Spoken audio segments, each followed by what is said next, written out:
முல்லைத்தீவு மாவட்டத்தின் கரைதுறைப்பற்று பிரதேச சபை தவிசாளரின் சர்ச்சைக்குரிய குரல் பதிவு ஊடகங்களில் வெளியானமை தொடர்பில் ஊடகவியலாளர் பாலதாஸ் சதீசன் மீது முல்லைத்தீவு போலீசார் நேற்றைய தினம் மே 29, 2026 மீண்டும் ஒரு மணித்தியாலத்திற்கும் மேலாக விசாரணைகளை முன்னெடுத்துள்ளனர்.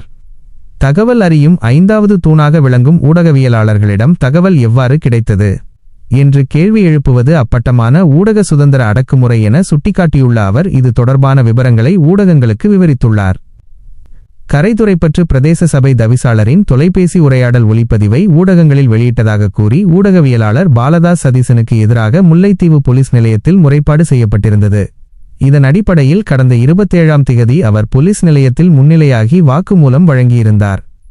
எனினும் அன்றைய தினம் முறைப்பாட்டாளரான தவிசாளர் சமூகமளிக்காத காரணத்தினால் மேலதிக விசாரணைகளுக்காக நேற்றைய தினம் 29ஆம் திகதி மீண்டும் அவர் அழைக்கப்பட்டிருந்தார்.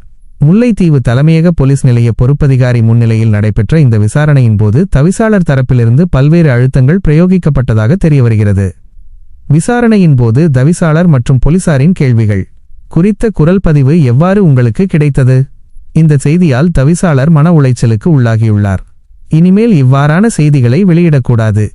ஏற்கனவே வெளியிடப்பட்ட செய்தியை நீக்க இல்லாது செய்ய வேண்டும். இனிமேலும் இவ்வாறான செய்திகள் வெளிவந்தால் சட்டரீதியான விசாரணைக்கு உள்ளாக்கப்படுவீர்கள். ஊடகவியலாளரின் காத்திரமான பதில். போலீசாரின் அச்சுறுத்தல்களுக்கு அஞ்சாது விசாரணையின் போது ஊடகவியலாளர் பாலதாஸ் சதீசன் தனது தரப்பு நியாயத்தை மிக தெளிவாகவும் காத்திரமாகவும் பதிவு செய்துள்ளார்.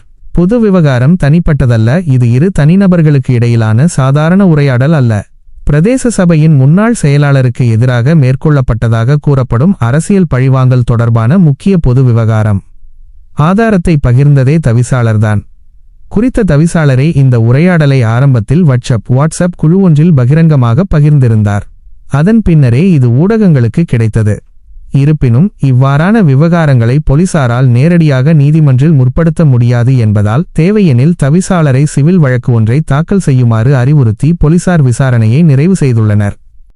இந்த விசாரணை குறித்து கருத்து தெரிவித்துள்ள ஊடகவியலாளர் பாலதாஸ் சதீசன் இது ஒட்டுமொத்த ஊடக சுதந்திரத்தையும் கேள்விக்குறியாக்கும் செயல் என எச்சரித்துள்ளார். தகவல் மூலத்தை கேட்பது சட்டவிரோதம். ஊடகவியலாளரிடம் அல்லது அவரால் பிரசுரிக்கப்படும் தகவல் எப்படி கிடைத்தது, யார் தந்தது என்று மூலத்தை கேட்பதே ஊடக சுதந்திரத்தை அடியோடு நசுக்கும் ஒருதலைப்பட்சமான செயலாகும். மறுப்புரை கோரலாமே தவிர அச்சுறுத்தக்கூடாது. பிரசுரிக்கப்பட்ட தகவல் தவறானதாக இருந்தால் அதற்குரிய சட்டப்பூர்வமான விளக்கத்தையோ அல்லது மறுப்புரையையோ கோருவதே சரியான வழிமுறையாகும். அதை விடுத்து செய்தி மூலத்தை தோண்டித் துருவுவது ஊடகவியலாளர்களை அச்சுறுத்தும் நோக்கத்தை கொண்டது.